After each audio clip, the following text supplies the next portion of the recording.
Salut tout le monde, c'est Monsieur Quinton. Aujourd'hui on se retrouve pour un tuto PES 2016 où on va parler pressing et récupération de balles. C'est pour ça que derrière j'ai mis Matuidi qui est pour moi un des meilleurs milieux récupérateurs du monde. Et c'est pas parce que je suis pour le PSG.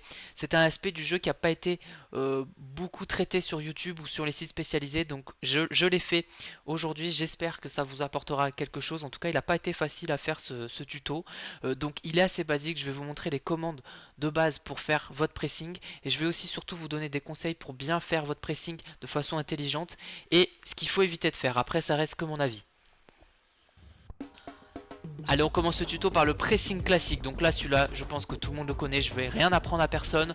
Le pressing classique, c'est le joueur que vous contrôlez. Vous appuyez sur croix et R1 pour accélérer. Donc vous pouvez appuyer que sur croix mais il ne va pas accélérer. Je vous conseille plus d'appuyer sur croix et R1 pour accélérer vers l'adversaire et mettre votre pied en opposition. Donc quand vous faites croix, en fait, le joueur que vous contrôlez met son pied en opposition. Et il ne faut pas hésiter à l'utiliser quand l'adversaire va lâcher une frappe pour le gêner tout simplement. Parce que vous savez que dans PES, quand vous gênez le tireur, la frappe elle est un petit peu dévissée, elle est un petit peu déviée. Donc faut pas hésiter à mettre son pied en opposition quand l'adversaire va lâcher une frappe. Donc le pressing classique, il faut tout le temps l'utiliser quand l'adversaire a le ballon, tout simplement pour le harceler et pour le gêner.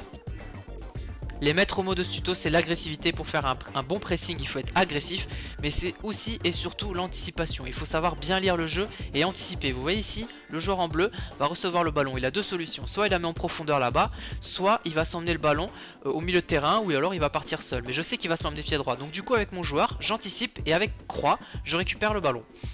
Le pressing coéquipier, donc il y a pas mal de joueurs qui, j'ai l'impression, qui soit n'utilisent pas cette commande, soit ne connaissent pas cette commande. Donc là c'est simple, vous appuyez sur croix pour presser avec votre joueur comme d'habitude, mais vous appuyez aussi sur carré, et là ça sera le joueur le plus proche qui va venir presser. Donc il y aura deux joueurs qui presseront votre adversaire, donc c'est très utile. Par contre ça peut désorganiser un peu votre équipe, et surtout le joueur adverse en un dribble, il peut dribbler vos deux joueurs comme ici.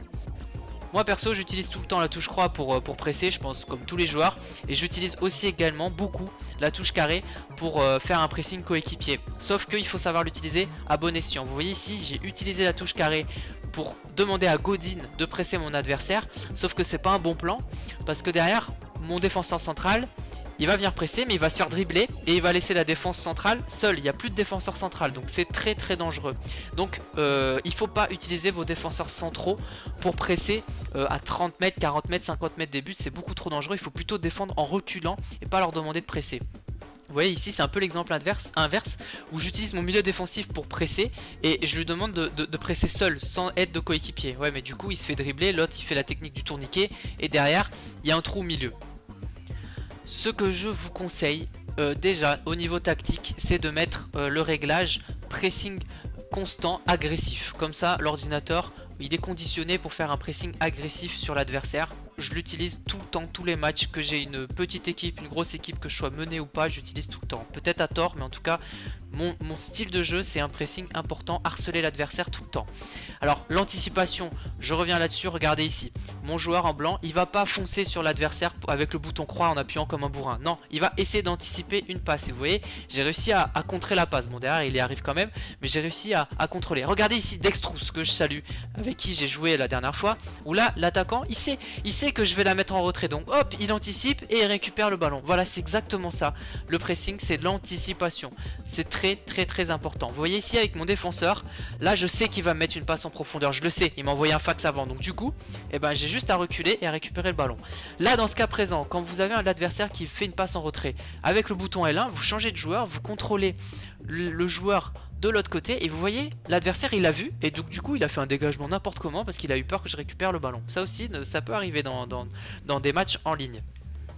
Vous voyez ici le joueur en jaune, j'ai l'impression qu'il va faire une passe en profondeur au joueur avec la flèche en blanc. Donc du coup avec mon joueur que je contrôle, je fais un tacle pour anticiper une éventuelle passe, pas pour le tacler. Mais il faut pas hésiter à tacler, même si vous taclez dans le vent, c'est pas grave, c'est de l'anticipation et vous allez récupérer des ballons comme ça. Pour monter le bloc équipe, vous appuyez sur la touche droite ou la touche gauche du pavé directionnel. Donc ça permet de faire monter le bloc équipe. C'est quelque chose que j'utilise très rarement mais qui peut être très utile pour perturber l'adversaire, mais par contre c'est assez dangereux.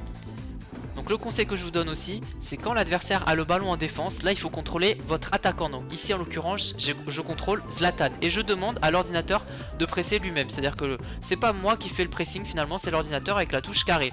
Moi je me contente juste d'essayer d'anticiper les passes qui sont faites, et avec la touche carré je demande aux joueurs de contrôler, de presser l'adversaire. Vous voyez ici je me dis il va déborder, donc du coup avec Zlatan, hop, je l'attends, je le cueille et c'est moi qui récupère le ballon. Mais le gros du pressing finalement c'est l'ordinateur qui l'a fait avec la touche carré. Une fois qu'on arrive au milieu de terrain, là il faut contrôler, il faut laisser l'attaquant en pointe et contrôler votre milieu de terrain pour faire la même chose que ce qu'a fait Zlatan. Voilà, pour résumer, le pressing classique c'est sur croix, le pressing coéquipier c'est sur carré une fois ou deux fois pour demander à deux joueurs de venir presser l'adversaire. Le pressing vous plus le coéquipier c'est croix et carré pour faire un pressing très agressif à plusieurs, une prise à 2, une prise à 3. Et les maîtres mots agressivité et anticipation. Voilà, j'espère que ce tuto vous a aidé, il n'a pas été facile à faire et on se retrouve bientôt pour d'autres tutos.